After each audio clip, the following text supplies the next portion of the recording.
From VOA Learning English, this is the Education Report. Growing up can be hard in poor neighborhoods where crime is common. That is the situation Marco Antonio Aguilar faced when he started at Garfield High School in Los Angeles, California. The boy hated school. He says he had the wrong friends, often missed classes, and even got into fights. The school suspended him, barring him from attending classes. He almost was sent to a school for problem students. But Marco Antonio changed his behavior. He says a talk with his mother helped him change. And he praises his teachers for the help they provided. But now, students at Garfield High no longer receive suspensions. The punishment itself has been suspended. Jose Huerta, the Garfield High principal, took the action when he first arrived at Garfield more than 4 years ago. Back then, more than half the students were leaving school without finishing their studies. At the same time, Garfield was suspending nearly 700 students yearly. But Mr. Huerta had other ideas about how to deal with young people who misbehave.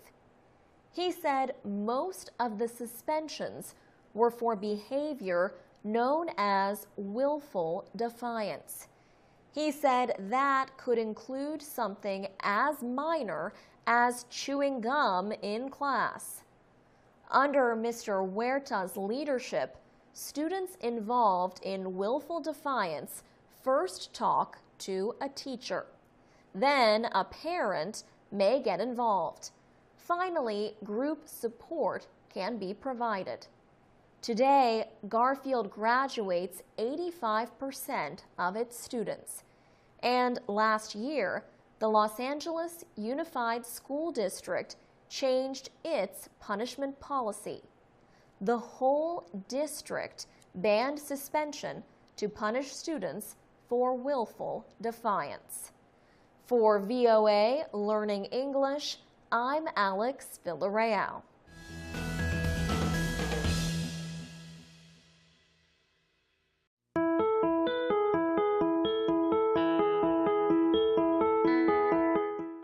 From VOA Learning English, this is the Education Report. 60 years ago, the highest court in the United States changed American education. On May 17, 1954, all 9 judges of the Supreme Court ruled against racial separation in public schools. The court said such segregation in schools violates the United States Constitution. At that time, many school systems had separate schools for white students and black students. The segregation was the result of a court ruling from 1896. That decision permitted so-called separate but equal schools. Some schools had only white children. Others had only black children. Then, about 60 years later, the case Brown versus the Board of Education came before the Supreme Court. It involved 5 separate legal actions, but it centered on an African-American child in Kansas. Linda Brown lived just a short distance from a school, but she was forced to travel across town to a black school because the school near her permitted only white students. Aderson Francois teaches law at Howard University in Washington, D.C. He says the case ended official racial separation in U.S. schools. But he also criticizes the ruling. He says it should have set a time by which segregation had to end. Some segregated schools did not obey the Supreme Court ruling until the 1960s. Even today, many schools are still effectively segregated. In 2012, the Civil Rights Project at the University of California studied racial populations in schools. The study showed that many schools are less racially mixed than 40 years ago. The study says social and economic issues are partly to blame. For VOA Learning English, I'm Carolyn Presutti.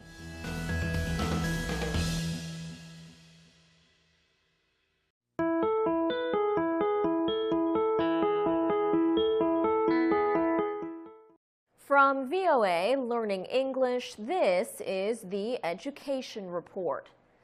The reported rape of a 6-year-old student at a well-known school in Jakarta has received widespread media attention in Indonesia. The costly Jakarta International School, or JSI, serves many children of diplomats and wealthy foreign families. Indonesian police have arrested several suspects in connection with the incident reported in early April. Similar reports of sexual abuse at the school have followed. This week, another kindergarten student also said he was abused at the school. The Education Ministry ordered the kindergarten closed.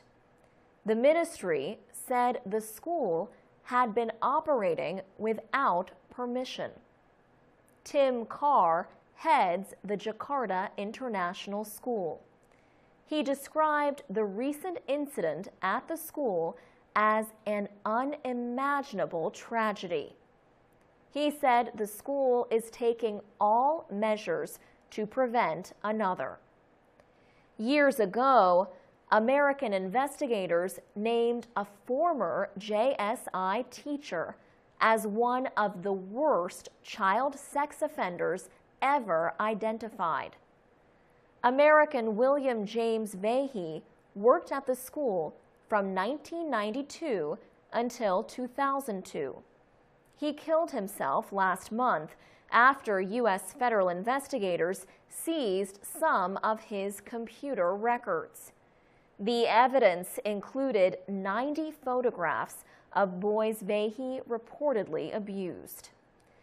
The number of reported rapes is increasing in Indonesia, but the reports do not get a lot of public attention. Last year, the Indonesian Child Protection Commission declared child rape a national emergency. But it said it does not have dependable numbers on rape. A large part of Indonesian society considers it offensive to talk about sexual abuse. Victims are often afraid to report such crimes. They fear it will dishonor their families. For VOA Learning English, I'm Alex Villarreal.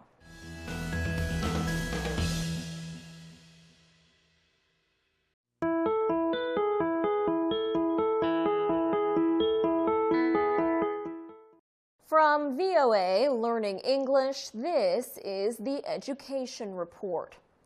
Parents in South Australia's Aboriginal areas may lose some of their financial aid if they do not send their children to school. New rules link school attendance with government assistance to people living in poverty. Warren Mundine is Prime Minister Tony Abbott's top advisor on issues concerning Aboriginal Australians or Aborigines. He disagrees with linking the aid to school attendance. Instead, he urges the government to find ways to improve attendance without punishing parents. He says he thinks strong punitive measures should be the last plan of action. Mr. Mundine says the situation can change if tribal leaders support education. He says the government needs to work with parents and communities to make what he calls a massive cultural change. Other officials argue that the threat of stopping aid will force families to take education more seriously.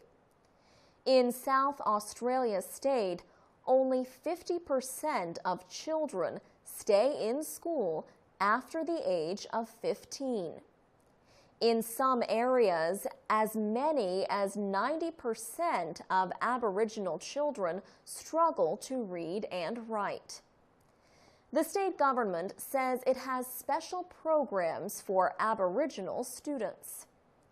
It says students work with their parents and teachers to develop a personal learning plan and re-examine it every year. Public schools also have people available who can work individually with Aboriginal students who need extra help.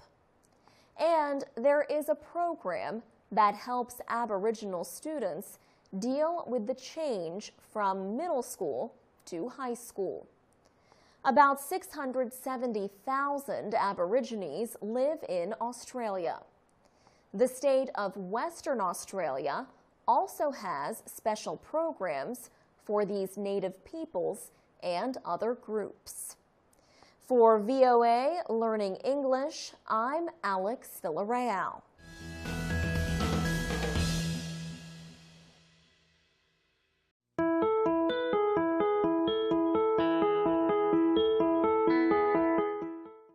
From VOA Learning English, this is the Education Report. Should girls go to school only with other girls? Is it better for boys to attend all boys schools? Educators at a school for girls in Washington, D.C. believe children do better in classes of the same sex. But other experts say there is no real evidence to support that idea. They believe there are other, more important things that make a school effective. Excel Academy is the first all-girls school in Washington, D.C. that is independently operated and supported by taxpayers. It opened its doors in 2008. One of its students is 10-year-old Anaira Clavijo. Anaira attended kindergarten in a classroom with boys. She has now been at Excel for the last 5 years. Anaira says boys have different interests than girls. She praises her school, saying the staff makes her feel like the smartest person in the world. The Excel Academy provides free education to children from families without much money. It serves more than 600 girls from preschool through grade 5. 3 meals are served each day. Kay Savage established the school and is its leader. She says that when boys and girls are taught together, the teachers teach for the boys. She says boys are a little louder and much more active than the girls. She says she believes that makes girls second-class citizens in their schools. Elaine Weiss is an education expert at the Economic Policy Institute. She believes other considerations besides same-sex classes have a bigger effect on success in school. She says everything that happens in children's early development is important. For VOA Learning English, I'm Laurel Bowman.